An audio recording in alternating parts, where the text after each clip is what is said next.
ang pagkuha ng mga trabahante sa labas ng Canada. And then finally, bibigyan na rin nila ng gap or limitation ng mga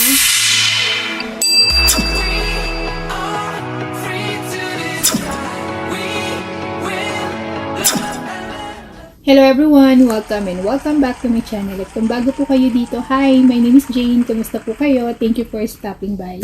In today's video guys, gusto ko lang kayo i-update sa mga bagong announcement po dito ngayon sa Canada.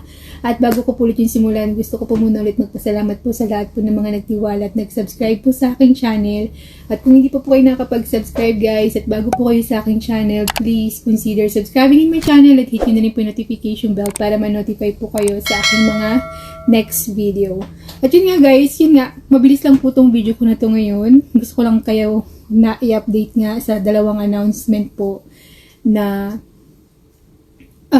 in-announce nga ng IRCC nitong mga nagdaang araw. At yung una nga pong announcement ay yung temporary public policy. Inenda po siya ng Canada nitong August 28 lang. Ayun po yung mga naka-visitors visa or visitor holder na hindi na po kayo pwede o hindi na po sila pwedeng makapag-apply ng work permit dito sa Canada. So, yun guys, nakakalungkot.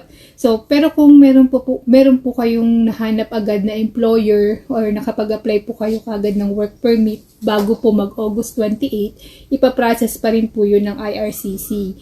Pero kung lumampas na po kayo doon guys, kailangan nyo na po talagang umuwi. Kung ano po yung validity na binigay sa inyo. Kung 6 months po yung binigay sa inyo ng IRCC, kailangan nyo na po talagang bumalik sa Pilipinas or sa umuwi kung saan man po kayo nakatira. So, yun guys, huwag nyo na pong ituloy. At yung mga gusto pong ipilit pa rin, yung sa mga nagbebenta pa po ng mga ari-arian nila o nangunguta pa po ng malaki para lang mag-apply ng visitors visa at dito maghanap ng employer dito sa Canada, hindi na po worth it guys. Magsasayang lang din po kayo ng pera at effort nyo dahil mapapauwi rin po talaga kayo. So, yun lang po yung ma-advise ko sa inyo, wag nyo na pong ituloy. Hindi po worth it. At yung second announcement po, on September 26 this year, LMIA for low-wage workers will be rejected in certain areas para po mabigyan ng priority yung mga PR dito sa Canada at citizen na rin po na magkaroon po ng trabaho, magkaroon po sila ng trabaho. Kaya kailangan po i-check nyo, i-double check nyo po kung yung employer na kausap nyo po ngayon or naghahanap po kayo ng employer dito or may kausap kayong consultant, i-double check nyo po kung nasaan pong lugar sila dito sa Canada. Baka nandun po sila sa area na kung saan meron pong mataas na unemployment rate, which is yung 6% pataas. Kapag nandun po sila sa area na yon, hindi po sila pwedeng mag-hire ng temporary foreign workers. At nasa low wage stream po sila. Kaya i-double check nyo guys. At sa LMIA low wage stream po, mababago na rin po yung validity ng ng employment term nila. Meaning po, kung dati po 2 years po yung work permit, gagawin na lang po nilang 1 year yung work permit. So, yun po yung nakakalungkot doon. Ang exemption lang po dito sa low wage stream guys, yung mga workers po sa healthcare sector, sa food processing at saka sa agriculture.